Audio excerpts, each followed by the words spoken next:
Assembleia de Deus no Brasil chegou, cuidando da doutrina e também dos dons. Porta que ele abriu nunca mais fechou.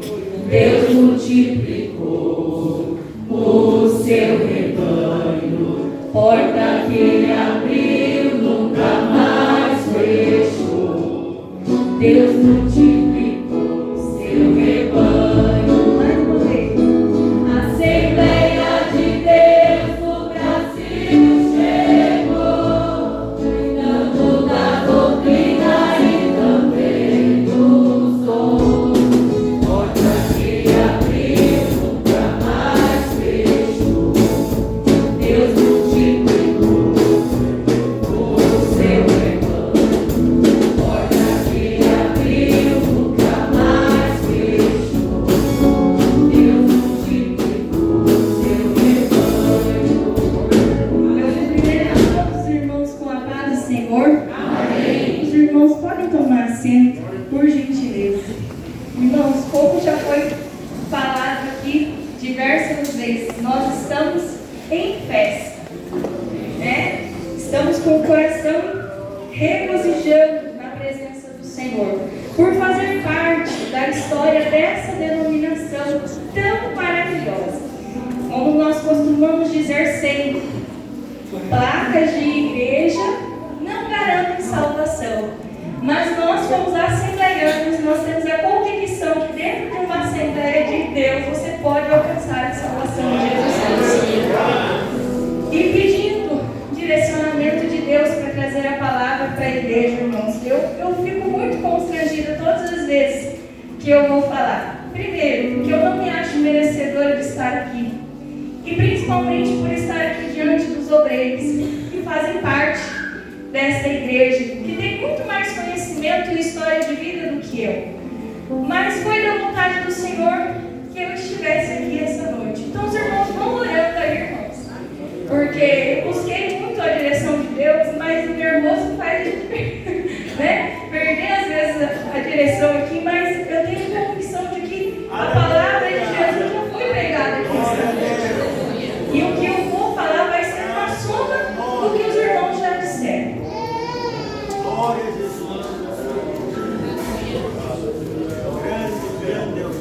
Pedindo então uma direção a Deus, o Senhor me conduziu ao texto que se encontra no livro, na carta, que o apóstolo Paulo escreveu para os Coríntios, na primeira carta aos Coríntios, capítulo 3 e versículo 11.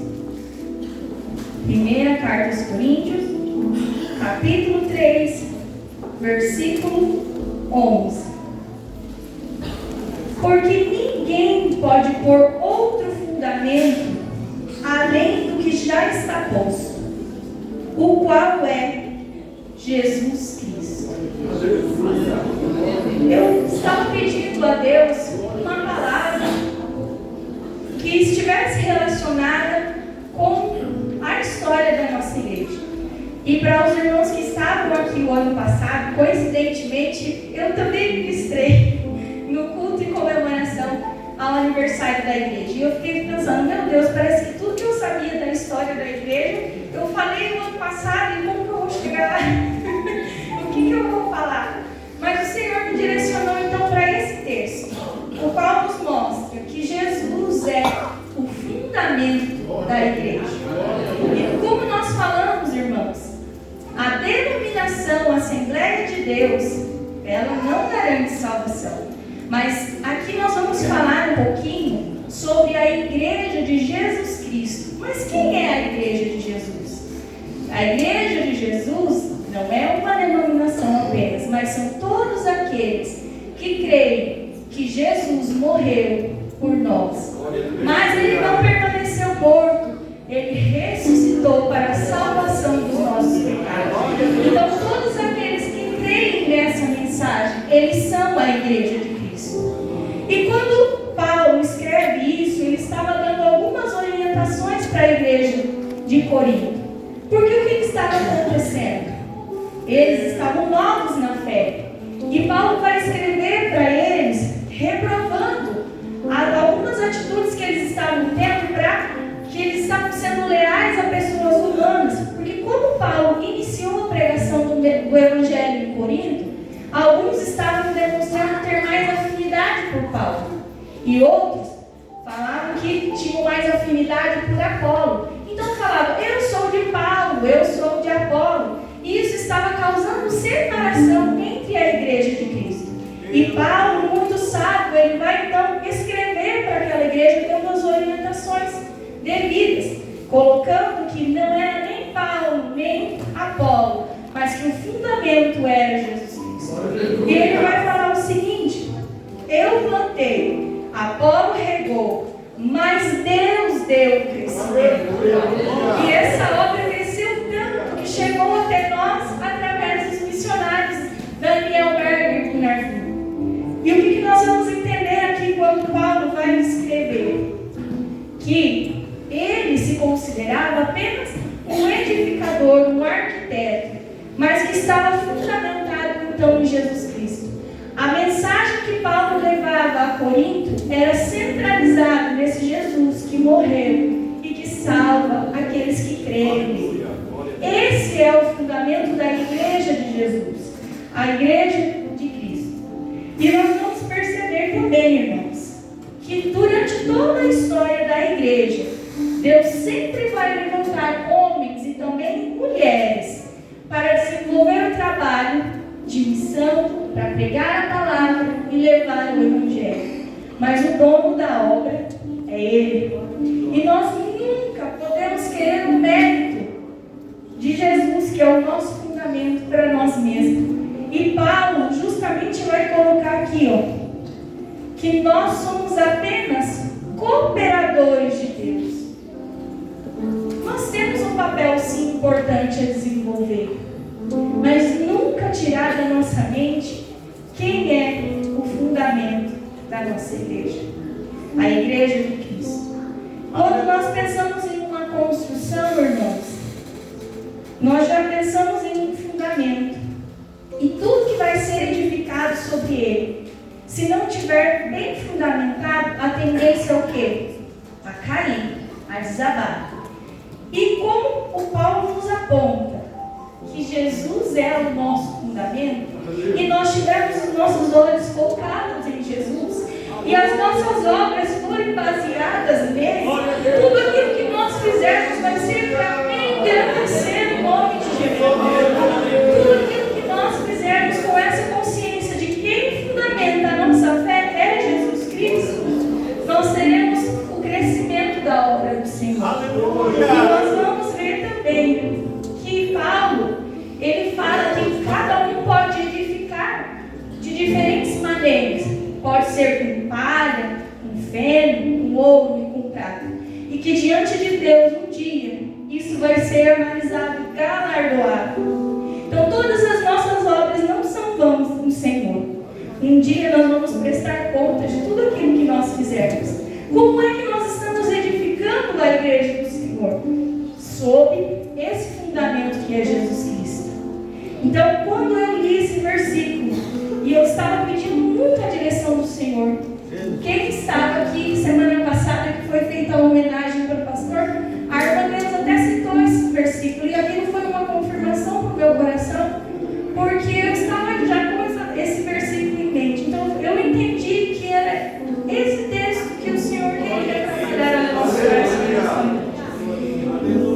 Vamos ter em mente, nos nossos corações, sempre, todos os dias da nossa vida, que Jesus Cristo é o nosso fundamento. E outra coisa que me chamou a atenção é que o fundamento da igreja, ele foi posto uma vez só, que é Jesus. Mas a obra de edificação, ela é constante. E é por isso que nós vamos analisar a história da nossa igreja.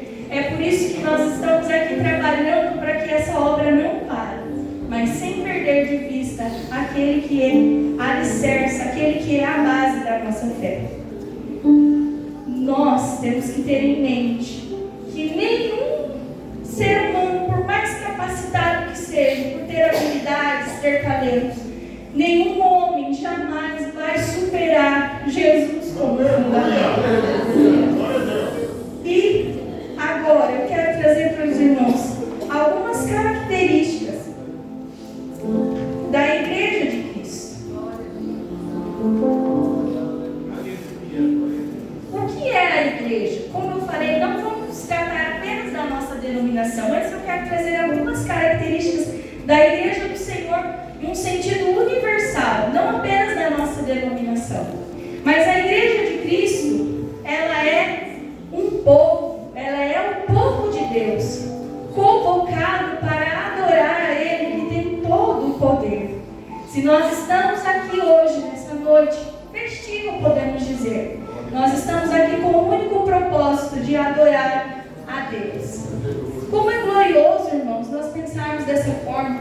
Nesse momento, existem pessoas que estão se drogando, estão se prostituindo, mas aqui tem um povo de Deus separado para adorar ao Senhor, porque nós aceitamos esse fundamento da nossa fé que é Jesus Cristo. E se nós estivermos bem fundamentados, nada pode nos abalar. Vão surgir dificuldades, vão surgir problemas, mas a nossa fé é fundamentada em Jesus Cristo fará que a gente consiga alcançar a vitória. E nós vamos ver também que a Igreja do Senhor é um povo que foi chamado para deixar o mundo, deixar o pecado, para ingressar no reino de Deus. Ninguém de nós aqui temos a bondade suficiente para merecer o que Jesus fez por nós. Mas quando nós aceitamos a palavra do Senhor, nós vamos nos distanciar do que o mundo nos oferece para passar a desfrutar aquilo que o Senhor tem a nos oferecer. E como é glorioso, irmãos, nós pensarmos dessa forma. Quando eu começo a pensar o que seria de mim sem Jesus, eu não seria nada. E aí a gente começa a pensar, como os irmãos falaram, que eu nasci em um lar evangélico. Eu nunca fui em uma balada, eu nunca visitei lugares impróprios. E não sou perfeita, irmãos, eu sou um ser humano cheio de defeitos. Muitos, muitos mesmo. Mas o Senhor tem tocado no meu coração para testemunhar uma coisa aqui bem rapidinho. Eu nunca estive em outros lugares a não ser na casa do Senhor. Minha família é toda crente, tanto do lado materno como paterno. E eu não conhecia o mundo, não conheço as práticas mundanas. Mas quando eu ingressei na faculdade, foi o primeiro momento da minha vida que eu passei a conviver com pessoas que não eram crentes. Que eu saí da convivência familiar e dos irmãos que eu sempre estive aqui. E aí eu percebi que a nossa guerra é espiritual. Talvez nós não vamos pelejar com pessoas fisicamente, mas o mundo espiritual, ele existe. E quando eu entrei para a faculdade, eu comecei a estudar. Eu sempre fui, não sou uma pessoa inteligente, mas eu sou dedicada. E eu comecei a estudar, e aí eu comecei a perceber que existem teorias que batem de frente com o que a palavra do Senhor diz. E eu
fé. E esses dias eu entrei até em uma discussão. Eu não sou habituada a conversar e debater com as pessoas, mas a pessoa estava falando que a nossa denominação tinha que se dobrar à modernidade. E eu comecei a tremer de tanto nervoso. Eu falei, meu Deus, nós vamos aguentar. E eu comecei a tremer, eu criei coragem. E falei, nós não precisamos nos modernizar, não. O que nós precisamos é de quando nós orarmos, enfermos ser curados. Nós precisamos é de quando nós orarmos, vidas sejam transformadas. Irmãos, é essa palavra que Daniel Berg e Gunnar Vink trouxeram para o Brasil. E é através do Espírito Santo, o nosso amigo Espírito Santo, que nós vamos conseguir levar essa mensagem de salvação para as outras pessoas. A igreja de Cristo, ela é considerada como corpo e tem como cabeça Cristo. E nós somos os membros. E é impossível que esse corpo funcione direitinho se não tiver a união de cada um. Então, às vezes, você se sente tão pequenininho, mas você é parte desse corpo que tem Cristo como cabeça. Nós somos também considerados a noiva de Cristo. Somos um exército de Deus. Estamos travando lutas espirituais. Como eu falei para os irmãos, nós não temos ideia do que o mundo está lutando contra nós. Mas pelo poder dessa palavra nós venceremos, irmãos. Nós venceremos essa batalha. Como o pastor já leu, as portas do inferno não prevalecerão contra a nossa igreja. Nós também somos um povo possuidor de uma esperança futura. Que esperança é essa, irmão? Que esperança é essa que eu e você possuímos? É a esperança de morar com Jesus. E a cada dia tudo que nós vemos é que os sinais mostram que a vinda de Jesus se aproxima. E se você não faz parte dessa igreja de Cristo ainda, hoje é noite de você começar a pertencer a essa igreja e passar a ter também essa esperança futura de um dia ir morar com Jesus. E como é que essa igreja prossegue? Através da fé. Fé em Jesus. Fé que Ele é o nosso Salvador. Fé essa que gera também arrependimento. É impossível nós dizer que nós cremos em Jesus Cristo e não nos arrependermos das nossas práticas. Se nós percebermos que alguma coisa está errada, é o momento de nós voltarmos os nossos olhos para as nossas ações e nos arrependermos. Falamos tanto em avivamento, mas o avivamento só é possível quando há arrependimento dos nossos pecados. Quando nós nos reconhecemos as nossas mazelas, os nossos defeitos, as nossas iniquidades e reconhecemos que Jesus pode nos salvar. É essa fé que move a igreja do Senhor. Nossa fé também envolve obediência. Fé e obediência são duas coisas que andam bem juntinhas. É impossível eu dizer que eu amo a Cristo, que eu amo a Jesus e não obedecer a palavra que Ele tem. A palavra dele é um direcionamento para as nossas vidas. Então, se eu acredito em Jesus, eu preciso obedecer a palavra. E a nossa fé, ela deve ser fortalecida. Como é que a gente fortalece a nossa fé? A partir de experiências. Irmãos, eu louvo a Deus, porque além de fazer parte da nossa denominação, Assembleia de Deus, a nossa congregação é diferenciada. Os irmãos já repararam que a Betuaíba é um povo que não tem confusão? Nós somos como uma família de Cristo, realmente. Os irmãos nós somos realmente, sentimos isso, que somos o corpo de Cristo. E é aqui nessa congregação que nós já vimos Jesus salvar, não é mesmo, irmão? Jesus ainda salva e Jesus ainda cura. O Senhor é um testemunho vivo disso. E eu até o Senhor natalício esses dias na nossa aula da MD, que nós estamos trabalhando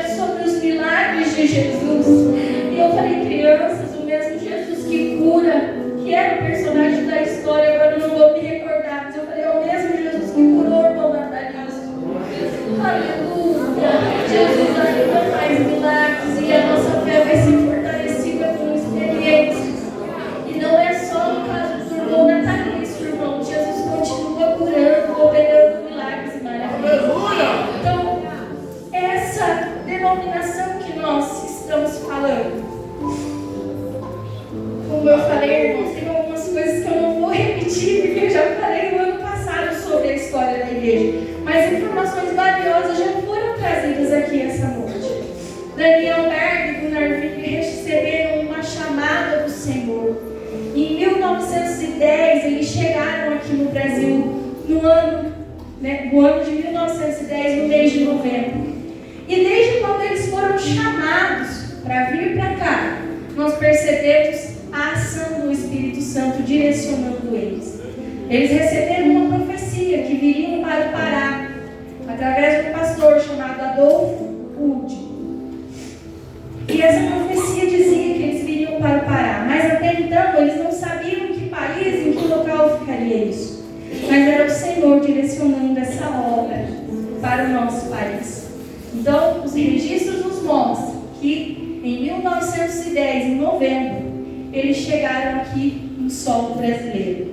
E os registros da história que eu encontrei, que eles faziam diários, e principalmente o Gunnar Ving, ele registrava tudo, e ele vai dizer que dentro do navio, mesmo em condições precárias, porque eles não tinham dinheiro para comprar uma passagem de primeira classe, então eles compraram de terceira classe e vieram em condições bem ruins. Mas dentro daquele navio, movido pelo Espírito Santo, eles pregaram uma palavra e oraram por enfermos, e lá dentro do navio, ainda a caminho para o Brasil, o Senhor já começou a agir. Quando ele chega no solo brasileiro, irmãos, esse Espírito Santo que nós falamos tantas vezes, começa a fazer um trabalho diferenciado naquele lugar. Já existiam denominações evangélicas. Eu estava lendo os registros de Gunnar Ving, ele cita pelo menos 4 denominações evangélicas que havia na cidade do Pará. Mas eles vinham com a chama ardente do Espírito Santo. E o que eles traziam não era uma obra humana, era o cumprimento da palavra do Senhor. Eles pregavam o batismo com o Espírito Santo. Essa promessa que Jesus nos fez para nos dar revestimento, a ousadia para falar de Jesus. Aleluia. E quando eles começam a pregar sobre o Espírito Santo, começa a haver confusão, porque as pessoas até então não tinham essa mensagem. Mas como eu falei, o que eles pregavam está de acordo com a Bíblia. Um dos lemas da Assembleia de Deus é que nós somos guiados pela Bíblia e pelo Espírito Santo. Então o Espírito Santo começa a fazer uma obra grandiosa aqui no Brasil. E o que acontece, irmãos? A igreja, ela sofre perseguições desde sempre. Então os missionários vão relatar que essa mensagem trouxe descontentamento na própria denominação que eles faziam parte.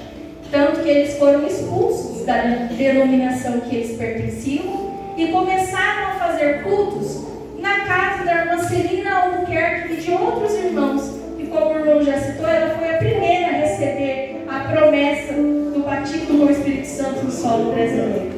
Só que a chama do Espírito Santo, ela incendeia por onde passa. E como é que a nossa denominação cresceu tanto? E foi rapidamente, irmãos. O que acontecia? Pelos relatos que eu encontrei, que a gente pode experimentar através da ação do Espírito Santo ainda hoje nos nossos dias, o que acontecia? Os irmãos começaram a receber o batismo com o Espírito Santo. E a mensagem que circulava é que esses missionários, Daniel Berg e Gunnar Ving, estavam dando ensinamentos errados.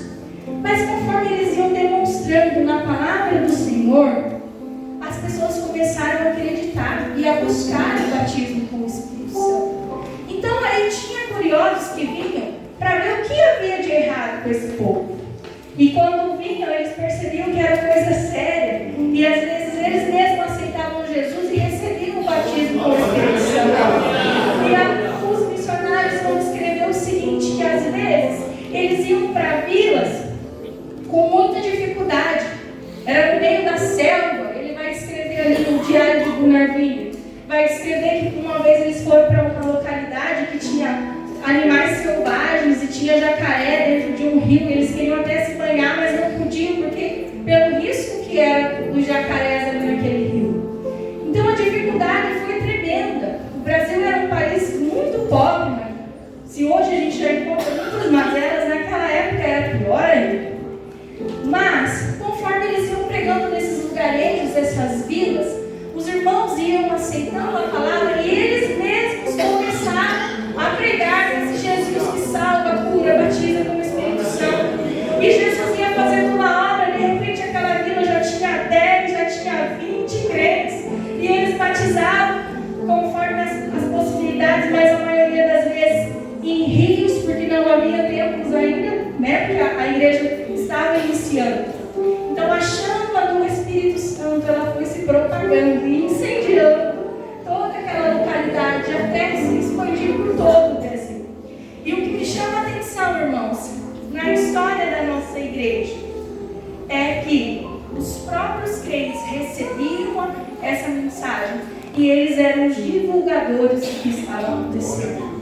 E o Narving vai escrever o seguinte, que cada vez que eles recebiam esse retorno, que mesmo sem a presença dos missionários nesses lugares, Jesus continuava salvando e curando, batizando com o Espírito Santo, eles agradeciam a Deus para que os irmãos entendessem que não era a presença deles, de Daniel Berg e Gunnar Ving, que faziam esse batismo com o Espírito Santo, mas que era Jesus, o fundamento da igreja que agia. Então, através dessas experiências, a igreja foi crescendo e se tornando essa grande denominação pentecostal que é hoje. E outra coisa que me chamou a atenção, irmãos, que eles relatam muitas histórias de enfermidades. Aqui a malária, a tuberculose eram doenças que estavam acometendo muito os brasileiros. E eles enfrentavam todas essas dificuldades. Mas quando eles oravam, Jesus curava. E o relato dos milagres que Jesus fez, irmãos, é tremendo. É que a gente não tem tempo para se dedicar ao estudo de tudo que aconteceu. Mas certo é que a mensagem foi pregada. Milhares e milhares, até milhões de pessoas foram alcançadas por esse evangelho pregado na Assembleia de Deus. E nós estamos aqui pertencentes a essa denominação. Os nossos missionários pioneiros, eles sofreram muitas dificuldades. E eles falam até que muitas vezes a única coisa que eles tinham para se alimentar era banana, farinha, quando estava menorzinha as coisas, arroz, feijão, farinha. Mas podia faltar recursos humanos para eles. Mas não faltava a presença do Espírito Santo. E é esse Espírito Santo que nós temos que buscar para as nossas vidas. Que nós vamos conseguir continuar a obra do Senhor se Ele estiver conosco. E à medida que a igreja ia avançando, irmãos, alguns ficavam até, esse povo só está conseguindo tantos adeptos porque é um povo pobre, sem estudo.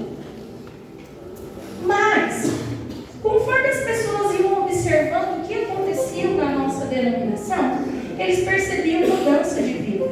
Onde o evangelho chegava, vidas eram transformadas, localidades eram transformadas. E eu selecionei um trecho de um livro aqui, irmãos, que trata sobre a história da Assembleia de Deus. Esse trecho, ele foi um artigo escrito por uma importante mulher, Raquel de Queiroz, membro da Academia Brasileira de Letras. Claro que aqui já tinha se passado algum tempo desde a fundação da Assembleia de Deus. Mas como eu falei, onde a palavra do Senhor chega, tem transformação. E as demais pessoas conseguem perceber essa mudança. E essa mulher, ela escreve um artigo chamado O Avanço dos Crentes. E ela diz assim, os jovens que viviam como bichos, no dizer dos velhos, sem doutrina, sem ensino, hoje vivem como gente. Se entregam a Jesus, cantam hinos, falam línguas, assumem novo status. E os velhos atiram-se sofregamente a novas práticas, como recuperando perdido. Vale a pena ver a dignidade com que se cumprimenta a paz do Senhor. Sente-se membros honrados de uma comunidade, não vivem mais em abandono. Então é essa transformação, irmãos, que nós vemos através da nossa denominação, que foi levada para muitas vidas, onde não havia esperança e chegou o povo de Deus a ser pegando raiz, havia transformação a ponto de ser reconhecido por outras pessoas. Então é essa mensagem, essa fidelidade à palavra do Senhor que nós temos que ter nos nossos corações. Enquanto nós tivermos Jesus como fundamento das nossas vidas e tivermos o Espírito Santo nos guiando, a obra do Senhor vai crescer. Como Paulo falou, eu plantei, Apolo regou e Deus deu crescimento. Nós vemos também na história da nossa igreja, Daniel Berg e Gunnar Vini e muitos outros missionários plantaram, regaram e Deus deu crescimento para que hoje nós estivermos aqui. Então vamos buscar e valorizar, honrar diante de Deus esses homens e mulheres que sofreram perseguição por amor a Cristo e nos trouxeram essa importante mensagem. Eu agradeço a oportunidade em nome de Jesus.